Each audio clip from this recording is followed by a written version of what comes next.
Welcome back, ladies and gentlemen, to Hard Knocks Miami Dolphins edition by Story Archives.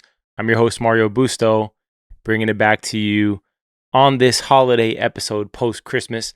To all of you listening, Merry Christmas, Happy Holidays, and Happy New Year, because the next time we do an episode of Hard Knocks or covering Hard Knocks will be in 2024. So enjoy it, and hopefully, like we got that great Christmas win, we'll be heading into 2024 with a W in Baltimore. So let's get into it. Episode 6. It's going to be a short one. It's been a busy week. Family, chilling, wrapping up the work week, as everyone out there probably is doing the same. Unwinding before the new year. And nothing's better than doing that while crushing narratives if you're the Miami Dolphins. Going into this week, episode 6, the big narrative was this, and it's been this all year. Can Miami beat a contending team? That's pretty much it.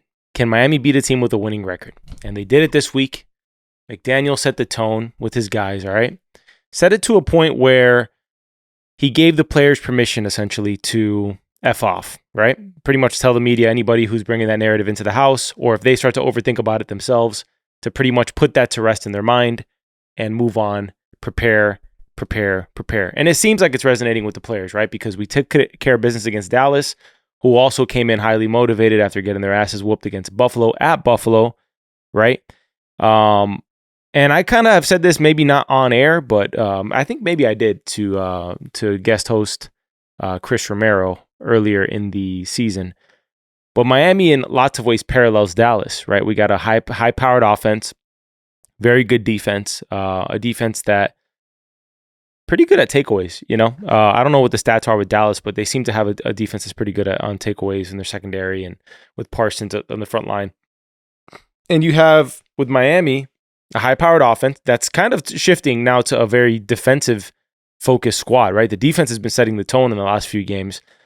And that's kind of an interesting twist because, as everyone knows who's a football fan, the key thing in the NFL is that you want to be rolling at the right time. You want to be heating up at the right time. You don't want to be doing what KC's doing right now, right? Which they're floundering and falling apart. If they turn it around in the next 2 weeks, then they'll be right back on track. But Miami's rolling into the hardest part of their schedule, playing as good as you can because you got to win these close games. You got to win these ugly games. And you got to take care of business against the teams that have bad records. So they're doing all of the above, minus that Tennessee loss, which is still haunting us because it creates these scenarios now where instead of being up on the Ravens right now or tied with them currently, we're going to play the Ravens. And if we beat them on Sunday, we'd be tied for the same record and have the tiebreaker over them. And we'd still have to win out and beat Buffalo because if Buffalo wins this week, then that puts them on track, essentially. Actually, no, it does not. If we win this week, we secure the AFC East. All right, and I believe I have that correct. They're 9-6, and we are 11-4. So if we win this week coming up, that puts us at 12. It puts them at 10. Essentially, we win, we secure the AFC East. But if we lose and they win against the Patriots this week, then we go into Week 18 fighting for the AFC East, which would suck. But nonetheless, if we take care of business and win out, that's about as good as you can ask for. Rolling at the best time of the year, playing 3 straight potential Super Bowl contenders. And my dream scenario is we go up to Baltimore, we beat them down, come back home. The Bills lost to the Patriots, hopefully. And we get a chance to put Buffalo to rest, put them in the dirt to end the year. That would be a Dolphins dream come true. But all right, let's get into this episode. We'll talk more about scenarios and future casting of what happens after this Cowboys game upcoming this week. It's Wednesday now. I'm hyped. Sunday can't come soon enough at this point. The only bummer is that this isn't like a 4:25 game. I would have loved for this game to be flexed at 4:25, but whatever. We'll play them at 1. And by the way, if y'all haven't picked up on this by now, the Dolphins against the Ravens last year was probably the most exciting game of the year, if you're as a Dolphins fan, right? We were down 28-7, and we came back and beat them, I think, 35-28 or something like that. I might be off a little bit on the score, but we beat them with a touchdown to Waddle to end the game. So let's get into the episode. it was a great one. It's always a better one when you're coming off a win. So, like I said, it starts with the fact that we beat a team with a winning record. All right. Throwback Jerseys Day. Not only that, we had a pretty much the game of the week on Christmas Eve, right? You have essentially the hottest ticket of the year, right? Is that Dallas Cowboys ticket, right? That's America's team coming to Miami. Dallas themselves have struggled against on the road, period. Okay. They've struggled on the road, and they're trying to kind of take that performance that they have there in Dallas and bring it on the away teams, and they still haven't been able to figure that out. Similar to how the Dolphins needed to get one done against a team with a winning record. Like I mentioned earlier, McDaniel really setting the tone pretty much based on the way we approach things after the Tennessee Titans loss, right? You know, one game at a time. We're not looking forward. We're not looking into playoff seedings. We're giving the team in front of us the maximum respect possible. And that's what he's done. And you hear other players echoing that throughout the entire episode. And if it is that they're not focused, it's not showing on camera, because you see guys like Teron Armstead say things like, "This is the most important games of our lives simply because it's the next one." And you can catch that on the Miami Dolphins cinematic recap of the game. And you got just a bunch of dudes just locked in, man, just locked in on the people in front of them. And it came down to the wire, right? McDaniel got what he wanted. And, you know, he got shunned by the team in the locker room because he said he wanted the game he was praying that the game would come down to a last minute drive. And he got that, while the team wanted a blowout, which I always root for the blowout, but that's just me. But I also agree that if you're going to be a Super Bowl winning team, you have to be able to win these close games. So we got a lot of things in this episode. It's obviously the Christmas show. If you watch any TV shows, oftentimes the Christmas episode is the most joyous. It's the most fun that's going on. You got a bunch of dudes around the facility exchanging gifts. Not a huge fan of Tyreek's gift, giving everybody like 40-mile-per-hour scooters. But nonetheless, it's a dope gift. And Jalen Ramsey getting everybody the calf and foot massagers. Tua, like a little kid, just, dying for everybody to open his gifts. And perhaps one of the funniest moments of the episode is Marino. You love Marino down here, right? And if you're a football fan, and you look at Miami, let's talk about this for a second. Miami's one of the most classic franchises in the NFL. And my two favorite sports to watch that I'm a diehard of, my two favorite teams, are the Dolphins and the Heat. Heat fans and Miami fans in general get made fun of for being fair weather fans, but that's like the furthest thing from the truth. It just is. Miami, I would say first and foremost, is a football town. We have the winningest coach in NFL history, and hopefully Belichick doesn't break that record. We have potentially, arguably the greatest quarterback or like natural talent of all time in Dan Marino. Although I'd say Tom Brady is the GOAT in terms of, Super Bowls won. And I'm a big Brady fan nonetheless. I respect the dude, even though he whooped our behinds for like 2 decades. Nonetheless, we're just a storied franchise that goes back decades and decades and decades, to the point where they do a feature on our equipment manager, Joe Cimino, who I had never heard of, and I don't think a lot of people have heard of him, which is what makes Hard Knocks so cool, because you get to tell these stories that you more than likely wouldn't hear unless the Dolphins go on a Super Bowl run. Joe was hired by Shula 30 years ago, and they show old NFL Films footage of him as a young man, pretty much working for the Dolphins. Grows up a lifelong Dolphins fan, and then gets to work for the team. His dream come true. And they kind of do a parallel between him and Alec Ingold in terms of the unsung hero work that they do and being the glue that holds the team together. So they kind of do a contrast between Joe with all his walkie-talkies and making and facilitating practice and the equipment and everything, and Alec, who's, fighting for Mostert's ball that he broke the Dolphins single season record for rushing touchdowns.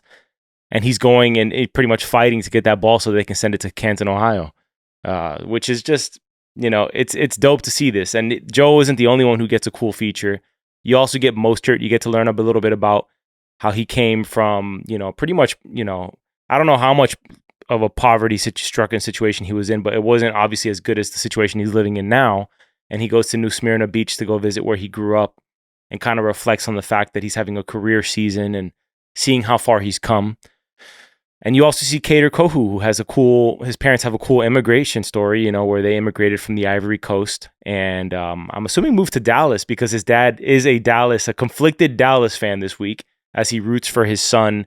And, mom is less conflicted. And you got the little brother mic'd up, who's just a freaking treat to watching him taking the game. And unfortunately for Cater, it wasn't his greatest game. Although I think Cater is one of the steals of the Dolphins scouting department of late. So you love seeing the feature, and you just want to see him continue to bounce back. And it just makes you root for these dudes, I really do think it's something that benefits them. All right. Moving onward here. The Christmas spirit. I love the scene where you have Marino giving the isotoner gloves to the QB room, which is altogether one of the best things McDaniel did was, and I don't think another Dolphins coach has done this in history. We have so much talent that's been around the team for years that had to play on losing teams, okay? And one of the first things McDaniel did was he started bringing back these guys who were legends on the Dolphins. Sam Madison, he's with the secondary team, okay? Wes Welker, who we scouted. Before he was a Patriot, he was a Dolphin. And we lost him to the Patriots, and he goes and has a freaking Hall of Fame career over there. And then you got Marino, more present than I've ever seen with any other team, okay? And you want those that presence there in your organization. And I'll be honest, as a fan, maybe perception is reality, but it seems to me that we have the strongest core leadership that I've ever seen, like the most stable leadership and well-working, functioning team that I've ever seen, with Ross at the top, Garfinkel as the CEO, right? You got Marino, who's probably like a consultant, just legend, pretty much the MJ of the Dolphins, right? After Shula, and it's Marino, or it's Shula Marino, kind of half 50-50. And you got Sam Madison, you got a lot of presence around the team. Nat Moore, he's not coaching, but nonetheless, he's like in the Marino category. And you just got all these guys around. And, in terms of the other leadership, you got McDaniel, who's setting the culture. You got Vic Fangio on the defensive front. And then you got a great working relationship with Chris Greer, who's the GM, player personnel, in charge of player personnel. And I hope that structure remains for decades, because you see what happens when a successful coach has to take over player personnel, like Belichick, right, in New England. And I listen to the Bill Simmons show. It's one of the few sports podcasts that I listen to. Pretty much him and McAfee is the go-to at the moment. And Bill's always talking about how the biggest mistake is having Belichick in charge of player personnel. He's a great coach, but not good on the player personnel department. And it makes sense. There's only so much time you have for everything. And you see that not just in the NFL, you see it in the NBA when Doc Rivers was given control of player personnel as well. What's his name? The coach who stepped down from the Celtics, the boy wonder from Butler. What the hell is his name? Brad Stevens. Anyways, moving onward, love the organization, love the stability that we have going on. And overall, it's just, I think we got leadership and the type of players that can carry this for years to come. All right, let's talk about the game itself. You get some key moments. From some big players. Deshaun Elliott with probably the play of the game, stopping the touchdown on the goal line, okay, with Zach Sealer coming to clean it up. And then the next play, you got the Cowboys fumble.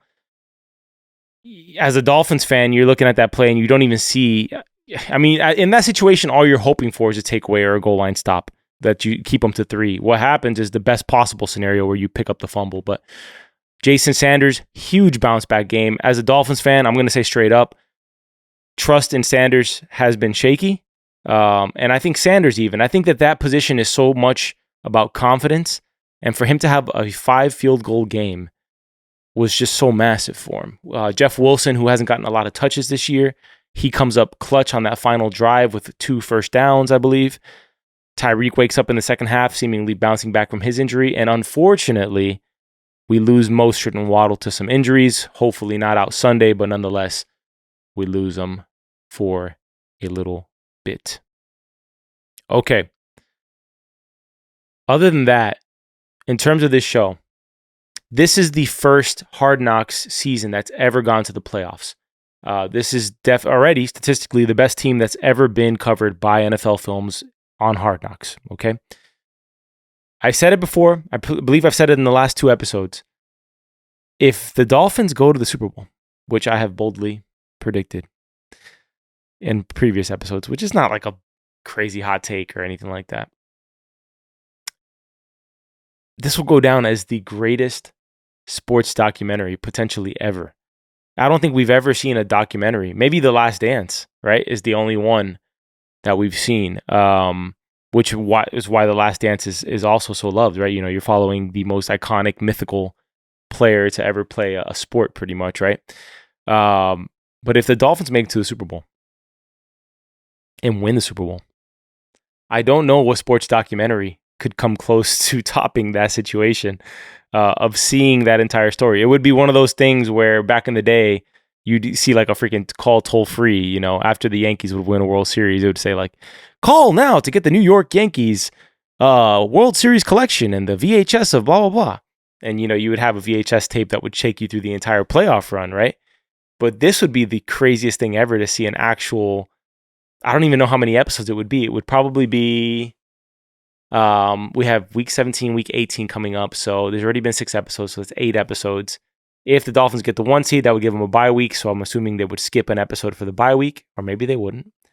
And then you have to win to get to the Super Bowl. You have to win 3 games.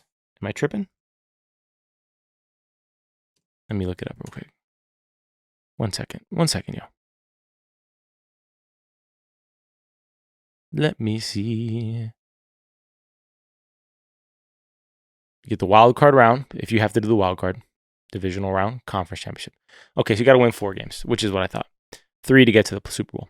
So you're potentially looking at 12 episodes, 11 if 11 ideally if you get the 1 seed and you don't have to play the first round of the Super Bowl. I mean of the playoffs. But yeah, that's what we're looking at right now. And then let's look a little bit forward now in terms of what's coming next to end the year and go from there. I will say this, man, in terms of takeaways from Hard Knocks in general, I want to see a Jalen Ramsey episode. And I feel like that dude doesn't want anything to do with the show right now because I don't think he's been interviewed once. I also think Xavier Howard hasn't been interviewed once. But I'd love to see them on the show, maybe later on, maybe final week of the year or whatever. But if they don't want to do it, you got to understand and respect their privacy too. There's a lot of things where I'm assuming if these players say no, then these camera crews are not allowed with them. So that's that. But season looking forward, we got the Ravens coming up, game of the year. The Dolphins pretty much are ending the year with 3 straight games of the year. The Cowboys was the game of the year up till now. Okay, maybe the Kansas City game was another one. Ravens for the 1 seed. All right, we're fighting for the 1 seed this week. We win, we temporarily have it, and if we win against the Bills, then we guarantee it. Okay. So Ravens this week. And then on the other side, we're watching the Bills and Patriots match up closely, hoping that Belichick plays the party pooper here. The guy who comes in and wrecks the party, spikes the punch. Maybe that would make the party better. Maybe in the case of the Bear, if you ever watch the show on Hulu, maybe he drugs the punch. Who knows? But I think if there's anything to fight for, if you're a Patriots fan or if you're Bill Belichick, it's let's ruin Buffalo's year. And I think after winning this game this week, the Patriots are coming in pretty confident. They got a nasty defense, and anything can happen when these division rivalries. So we got that game going. I'm rooting for every team that's currently 8-7. So I'm hoping the Bills lose. They become 9-7, and everybody else comes up to 9-7. I would love for the Bills to miss the playoffs. Shout out Bills Mafia. And then you got another storyline going on here.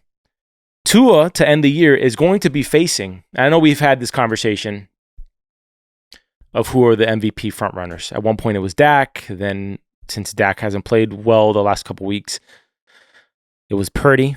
Purdy shat the bed against the Ravens, threw for 4 interceptions. He was horrible the entire game pretty much. Really predictable, the San Francisco offense. I mean, just from a bystander. I'm not saying it's not complicated, but it sure feels like to me, if you take away those slant routes and those wheel routes and those screens, that San Francisco's a lot more beatable. It also felt like, to me, the game plan was, McCaffrey was killing it. It could have been one of those 30 carry games. I don't know. It just felt to me that the strategy against the Ravens was so insistent on establishing the pass that if they had just established the run game, that game ends up completely different than it ended up. But anyways, Purdy's out of the MVP race at this point, which leaves currently the front runners: Lamar Jackson, Tua, Josh Allen, and probably Christian McCaffrey. If you want to slide Tyreek in there too, but it's been since he missed a game, that kind of takes him out of it now, because, if he would have broken the 2,000-yard record, then that puts him at the top, I think. But nonetheless, Tua is going to compete against his 3 competitors of the MVP. He just beat Dak, okay? Albeit it was very much a defensive-focused game, and Jason Sanders really carried us to victory with 5 field goals, okay? He's going to face the front runner this week, Lamar Jackson, and if he outduels him, then he overtakes him for the MVP. And then he can put it to rest if we close out the season and beat Josh Allen and the Bills, right? So it's really Tua's MVP to lose at this point if he balls out in these next 2 games, right? So yeah, Peyton Manning, when he won the MVP a couple years back, he had worse statistics than Tua does at this point in the year. And I know it was 1 less game back then, but nonetheless, you get my point here. Tua's already having an MVP caliber season. It's just the competition is fierce right now. So that's an interesting storyline to keep track of. Okay, mind you, Tua is up on his contract, so next year he's playing for the payday now. And I hope he doesn't do a Mahomes, because you saw Mahomes screaming at his entire team on the sideline this week. I hope he pulls more of a Brady, where he takes a pay cut, allows the team to build an O-line around him, get some more weapons, get him a tight end. We definitely need to see that center of the field, tight end seam route that we had working this week with Smythe. I think that will be key against the Ravens, especially if Waddle is out. And yeah, that's pretty much how we're ending the year. We're fighting for the 1 seed. We're fighting for the AFC East. And sure as hell would be a nice thing to win out and get that first round bye and make the road to the Super Bowl come through Miami. That would be terrific. So anyways, I hope you all enjoyed the Hard Knocks episode. I hope you enjoyed our coverage of it as much as you did the episode itself. That's pretty much impossible because it's great. But yeah, we will see you next time and hope you enjoy it. If you want to contact us with your NFL takes, your Miami Dolphins takes, you can contact us at contact@soapbox.house. All this information will be in the description. As always, like this video, subscribe, truly helps us. I probably should have said that at the start of this. And as always, fins up. Thanks for making this such a fun ride, and I'm just having a good time covering a team that is great for this first time in my life as a Fins fan. So anyways, y'all, Sunday, 1 p.m., Fins for the win.